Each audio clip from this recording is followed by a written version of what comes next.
میری شادی ایک سنار سے ہوئی تھی۔ ان کی سرافہ بازار میں ایک بہت بڑی جیولرز کی دکان تھی۔ میری ساس بھی بہت اچھی تھی۔ شادی کو ابھی کچھ دن ہی گزرے تھے کہ اب میرے شوہر کئی کئی راتیں گھر نہیں آتے تھے۔ جس دن گھر آتے تو کہتے آج کل کام بہت زیادہ ہے، اس لیے رات کو دکان پر ہی سونا پڑتا ہے۔ میں نے کہا کہ ہماری نئی نئی شادی ہوئی ہے، مجھے آپ کی بہت یاد آتی ہے، میں آپ کو دکان پر ملنے آ جایا کروں۔ مگر انہوں نے مجھے سختی سے منع کر دیا کہ تم کبھی بھی میری دکان پر نہیں آؤ گی، اور ہاں، فکر نہ کرو، بس ایک ہفتے کی بات ہے، پھر سب کچھ ٹھیک ہو جائے گا۔ مگر ایک ماہ گزر گیا، ان کی روٹین نہ بدلی۔ ایک روز شوہر کا پتہ کرنے دکان پر چلی گئی، وہ دکان پر موجود نہ تھے۔ ملازم نے کہا کہ آپ اندر کمرے میں بیٹھ کر ان کا انتظار کر لیں، وہ ابھی آ جائیں گے۔ ملازم مجھے اندر لے گیا تو میں حیران ہو گئی۔ وہاں ایک بیڈ لگا ہوا تھا اور اے سی بھی چل رہا تھا۔ کمرہ بہت ہی خوبصورت بنا ہوا تھا۔ میں وہاں کچھ دیر ہی بیٹھی تھی کہ ایک جوان لڑکی اپنی ماں کے ساتھ اندر آ گئی۔ اس لڑکی نے اپنی چادر اتاری اور بیڈ پر لیٹ گئی۔ وہ لڑکی دیکھنے میں کوئی جسم فروش لڑکی لگ رہی تھی اور لگتا تھا جیسے اس کا میرے شوہر کے ساتھ کوئی گہرا تعلق ہو۔ میں یہ دیکھ کر مزید حیران ہوئی اور اس لڑکی سے پوچھا، آپ کا میرے شوہر سے کیا تعلق ہے؟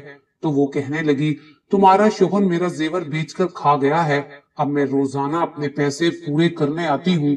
میں روتی ہوئی دکان سے واپس گھر آ گئی۔ کچھ روز بعد وہی لڑکی اپنی ماں کے ساتھ میرے گھر آئی اور مجھے اپنے ساتھ چلنے کو کہا۔ میں اس کے ساتھ گئی تو آگے کا منظر دیکھ کر میرے پیروں تلے سے زمین نکل گئی۔ میرا شوہر 16 سالہ لڑکی کے ساتھ۔ میرا نام نازنین ہے۔ زندگی میں کوئی خوشی نہ تھی، پھر بھی شادی سے پہلے خوش رہا کرتی تھی۔ ہر دم ہنسنا بولنا، سہیلیوں کی محفل مجھ بن سونی ہوتی۔ شادی ہو گئی تو دنیا بدل گئی۔ چند دن سکون سے گزرے، پھر مجھے چپ لگ گئی۔ لگتا تھا جیسے بہت کچھ گم ہو گیا ہے۔ وہ ہنسنا ہسانا، سکھیوں سنگ آنا جانا بھی جیسے خواب ہو گیا تھا۔ میٹرک میں تھی تو ابو بیمار ہو گئے، ایف اے کیا تو وہ ہمیں خیر بات کہہ گئے۔ اب آگے پڑھنے کا خواب ادھورا رہ گیا۔ جلدی فکر معاش نے آ گھیرا۔ امی مجھے ٹیچر بنانا چاہتی تھی اور میں ایئر ہوسٹس بننا چاہتی تھی۔ میری ایک سہیلی تھی جو نہایت ہی غریب ماں باپ کی بیٹی تھی، اس نے انٹرویو دیا اور ہوائی میزبان منتخب ہو گئی۔ تبھی سے مجھے اس جاب میں کشش محسوس ہوئی۔ میری سہیلی شہلا بتاتی تھی کہ ہوائی میزبان کی تنخواہ بہت اچھی ہوتی ہے، جبکہ ٹیچر کو پرائیویٹ سکول والے اتنی بھی اجرت نہیں دیتے کہ سکول آنے جانے کا خرچہ بھی نکل آئے۔ ایسی نوکری میں بھلا دن کیسے پھر سکتے تھے؟ امی نے بہت منع کیا کہ ایئر ہوسٹس کی نوکری میں رات کی ڈیوٹی کرنا پڑتی ہے اور تمہیں گھر سے باہر بھی رہنا پڑے گا، مگر میں نہ مانی۔ زندگی سدھارنے کے خواب آنکھوں میں بسا کر ہوائی میزبان ہونے کا ارمان لیے انٹرویو دینے چلی گئی۔ شہلا نے مدد کی اور مجھے میرے خواب کی تعبیر مل گئی۔ میں ایئر ہوسٹس منتخب ہو گئی۔ کیا بتاؤں وہ دن میرے لیے کتنی بڑی خوشی لے کر آیا تھا۔ ہوائی میزبان کے طور پر پہلا سفر کرنے سے پہلے ہی ہواؤں میں اڑنے لگی تھی۔ ٹریننگ مکمل ہوئی تو میں نے ڈیوٹی جوائن کر لی۔ ان دنوں میں بے حد خوش تھی، دن بہت اچھے گزر رہے تھے۔ ابھی ڈیوٹی دیتے سال ہی نہ ہوا تھا کہ قدرت نے مجھے تحسین صاحب سے ملوا دیا۔ وہ لاہور سے کراچی جا رہے تھے، اسی فلائٹ پر میری ڈیوٹی تھی۔ دوران سفر کچھ اس انداز سے ہم کلام ہوئے کہ ان کا شائستہ انداز دل میں گھر کر گیا۔ جب جہاز نے لینڈ کیا اور مسافر ہینڈ بیگ وغیرہ سنبھال کر باہر جانے لگے تو انہوں نے اپنا کارڈ مجھے دے دیا اور بتایا کہ ان کی مین صرافہ بازار میں ایک بہت بڑی جیولری کی شاپ ہے۔ میں نے بھی خوش ہو کر ان کا کارڈ رکھ لیا۔ اصل میں ہم دونوں نے پہلی نظر میں ہی ایک دوسرے کو پسند کر لیا تھا۔ ڈیوٹی دے کر گھر آئی تو بار بار تحسین صاحب کا چہرہ نگاہوں میں آنے لگا۔ نہ جانے کیسا جادو تھا ان خاموش اور گہری آنکھوں میں کہ رات بھر نیند نہ آئی۔ تبھی پرس سے کارڈ نکال کر دیکھنے لگی کہ یہ صاحب کون ہے۔ پورا نام پتہ درج تھا، پیشہ گولڈ سمتھ لکھا ہوا تھا۔ گویا صراف تھے، سونے چاندی کے بیوپاری، سونے میں کھیلنے والے۔ اللہ جانے کیسے انہوں نے میرا فون نمبر معلوم کر لیا، جبکہ میں چاہتے ہوئے بھی ان کو فون نہیں کر سکی۔ بالآخر ایک روز ان کا فون آ ہی گیا۔ دل منتظر تھا، ان کی آواز سنی تو سکون محسوس کیا۔ انہوں نے پارک میں ملنے کو کہا تو میں بھی انکار نہ کر سکی اور دیے ہوئے وقت پر ملنے چلی گئی۔ پہلے دوستی اور پھر یہ دوستی محبت میں بدل گئی۔ مجھے تحسین بہت اچھے لگے تھے۔ ہم دونوں میں پیار محبت کی باتیں ہونے لگی۔ ہم نے شادی کرنے کا ارادہ بھی کر لیا تھا۔ دن اور بھی خوبصورت ہو گئے تھے۔ ایک روز تحسین کی کال آئی اور انہوں نے پوچھا کہ تم کس دن چھٹی پر گھر آؤ گی؟ میری والدہ تمہارے گھر آنا چاہتی ہیں۔ سمجھ گئی کہ والدہ کے آنے کا کیا مقصد ہوگا، کیونکہ تفریح و طبی کے لیے تعلق رکھنا ہوتا تو والدہ کو گھر لانے کی بات نہ کرتے۔ میں نے بتا دیا کہ اس اتوار کو میں گھر آ جاؤں گی۔ وہ اتوار کو شام 4 بجے اپنی والدہ کے ہمراہ ہمارے غریب خانے پر تشریف لے آئے۔ ان کی ماں نے ادھر ادھر کی باتیں کیے بغیر امی جان کو اپنے آنے کا مقصد بتا دیا کہ وہ تحسین بیٹے کے رشتے کی خواہش مند ہیں۔ اس کو آپ کی بیٹی دوران سفر پسند آئی ہے، امید ہے مایوس نہیں کریں گی۔ تحسین بھی ساتھ تھے۔ امی نے انہیں دیکھا تو پسند کر لیا، ان میں کوئی کمی نہ تھی۔ آنٹی کو جواب دیا کہ مجھے 2-4 دن کا وقت دے دیجئے، میں بیٹی سے پوچھ لوں۔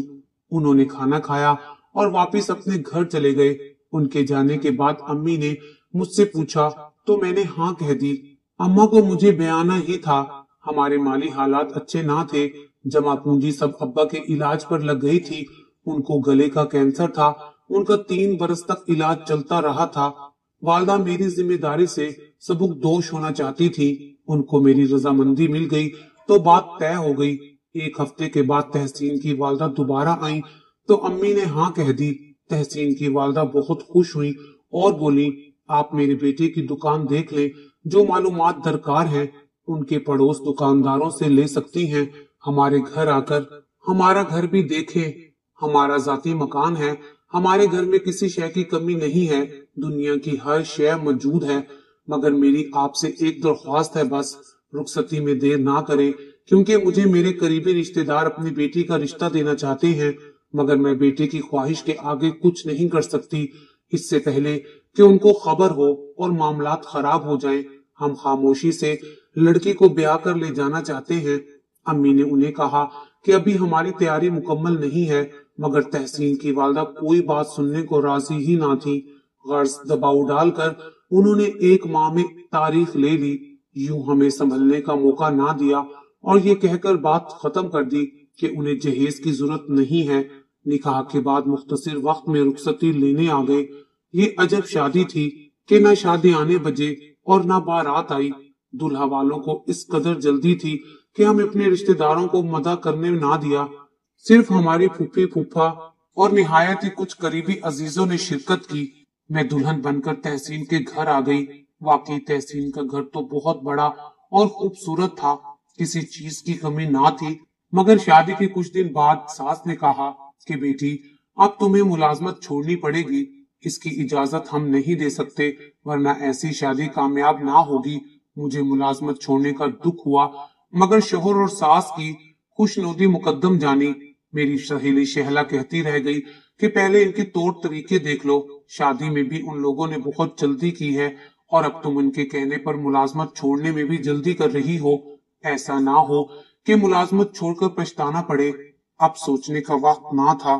میں نے شہلا کی باتوں پر کان نہ دھرے اور نوکری چھوڑ دی۔ شادی کے شروع کے دن تو بہت اچھے گزرے۔ تحسین روزانہ مجھے گھمانے لے جاتے، میں جو چیز کہتی مجھے اسی وقت لے کر دیتے۔ پھر آہستہ آہستہ کچھ تبدیلیاں آنے لگی۔ شادی کے 2 ماہ بعد ہی تحسین صاحب گھر سے غائب ہونے لگے۔ کہتے تھے کہ دکان پر کام بہت زیادہ ہے، اسی لیے کاروباری سلسلے میں دوسرے شہروں میں جانا پڑتا ہے۔ تم میری غیر موجودگی کو محسوس مت کیا کرو، بلکہ عادت بنا لو کہ میں گھر نہ آؤں تو بے فکر ہو کر سو جایا کرو۔ کام زیادہ ہونے کی وجہ سے یہ سب کچھ ہو رہا ہے، کچھ دنوں بعد سب ٹھیک ہو جائے گا۔ اماں تو ہوتی ہیں تمہارے پاس، تم اس گھر میں محفوظ ہو، فکر کس بات کی ہے؟ خود کمایا کرتی تھی تو پرس میں ہر وقت پیسے رہتے تھے، لیکن شادی کے بعد پرس خالی رہنے لگا تھا۔ یہ بات نہیں تھی تحسین کماتے نہیں تھے، بلکہ ان کا کام بہت اچھا تھا، مگر وہ جو بھی کماتے تھے اپنی ماں کو دیتے تھے، مجھے 1 پیسہ نہیں دیتے تھے۔ کبھی ضرورت پڑ جاتی تو کہتے اماں سے مانگ لیا کرو۔ آہستہ آہستہ میں نے اپنی خواہشات کا گلا گھونٹنا شروع کر دیا۔ ان کی والدہ سے مانگتے مجھے اچھا نہیں لگتا تھا، اگرچہ جو شے کہتی منگوا دیتی،